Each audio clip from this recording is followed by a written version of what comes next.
The topic is MRSA, or Methicillin-resistant Staphylococcus aureus. Staphylococcus aureus, or staph, is a bacteria that is carried on the skin or nasal lining of up to about 30% of healthy people. The bacteria usually causes no symptoms. However, when the skin is damaged, even with a minor injury such as a scratch or a small cut from shaving, for example, staph could then cause a wide range of problems. They can range from a mild pimple to severe illness. It can happen to anyone, but in particular to younger people, people with weakened immune system, and older people. MRSA is a type of staph bacteria.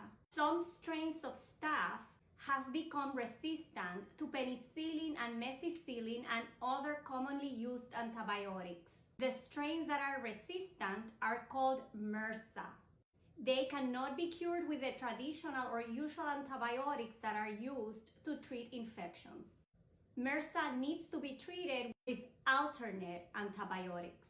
MRSA usually occurs in people who are hospitalized, which would be hospital-acquired MRSA, people with recent hospitalization, or ongoing common use of medical settings, such as dialysis units or cancer centers, for example, which is healthcare-associated MRSA, and persons in the community, which is community-associated MRSA. The person can be colonized with MRSA, meaning that the person carries the bacteria on the skin or in the nose, but the person has no symptoms in that setting. The person can become colonized if they touch the skin of another person who is colonized with MRSA, or touching a contaminated surface, such as a countertop, a door handle, a phone, or other. The person can develop an infection from MRSA if the skin is colonized and the bacteria enters any opening. It could be a cut, a scrape, a wound on the skin. Anyone can become colonized and or infected with MRSA. There are groups that are at higher risk. People with surgical wounds or an IV intravenous line, people hospitalized for a prolonged period of time, recent use of antibiotics, having a weakened immune system, either because of medications or a medical condition, and being in close proximity with people that are affected, family members, healthcare workers, for example. MRSA can spread from one person to another. Hands can become contaminated with MRSA when a person touches the skin, wounds, wound dressings, or devices. Hemodialysis. People with kidney failure are at higher risk of developing infections, including MRSA or MRSA. And then in the community setting, people can acquire MRSA outside of the hospital setting. If they have skin trauma, like cuts, sores, a burn, someone that is an athlete, someone who may be shaving or using wax to remove hair, have tattoos or body piercings, someone that has physical contact with a person who may have a draining wound or a sore and is a carrier of MRSA, if the person shares personal items or equipment that is not being cleaned, examples, towels, sport pads, and others.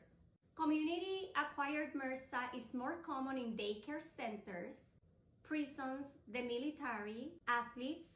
Spread of MRSA within a household is common. Some people with infection related to community-acquired MRSA have signs such as skin infection.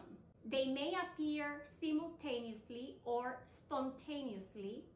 In some cases, it is mistaken for a spider bite. It may have a single raised red bump or lump that is tender, a cluster of pimples, or a large tender lump that drains pus, a carbuncle, a furuncle, or an abscess. The area may enlarge quickly. It may become more tender, red, and swollen. The center is usually raised and may have pus. There are other places where people can develop MRSA infections. It can go through the bloodstream, through an opening on the skin. It can then spread to the heart valves, bones, joints, lungs. It can affect intravenous lines, pacemakers. Symptoms may include fever, fatigue, pain, swelling, and among others. People can be tested with a culture. It could be a nasal swab culture, a blood culture, or a wound culture. Some people may require other blood testing, X-ray, CAT scan, echocardiogram. Treatment includes an antibiotic. In some situations, people may need the wound to be drained. When it is a mild infection, it can be treated in the outpatient setting, and the antibiotic use could be 7 to 10 to 14 days, depending on the site of the infection, the severity, and the antibiotic. Some antibiotics that could be used include Bactrim, clindamycin, minocycline. A lot of it will depend on the culture results and the sensitivities. It is important to take the antibiotic correctly. It is important to discuss with the doctor the potential side effects, medication interactions, allergy history, among other concerns.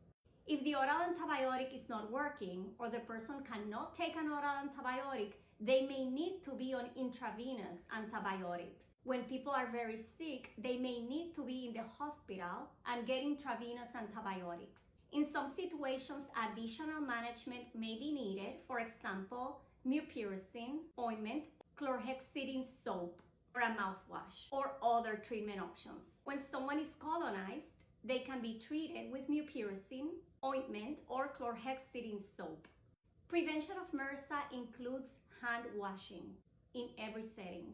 It could be with soap and water or alcohol-based hand sanitizers. Keep any cuts or scrapes clean and dry and covered with a bandage until healed. Avoid touching other people's wounds. Avoid sharing personal items such as razors, toothbrushes, towels, washcloths, clothing, uniforms, makeup. Athletes should shower after every athletic activity. People who use exercise machines at sports or gyms or schools should wipe down the equipment, including hand grips. Use disinfectant on surfaces such as counters, doorknobs, phones, computer keyboards, and other. This will help reduce or eliminate the bacteria. I hope this was a helpful topic. Join my social media. Thank you.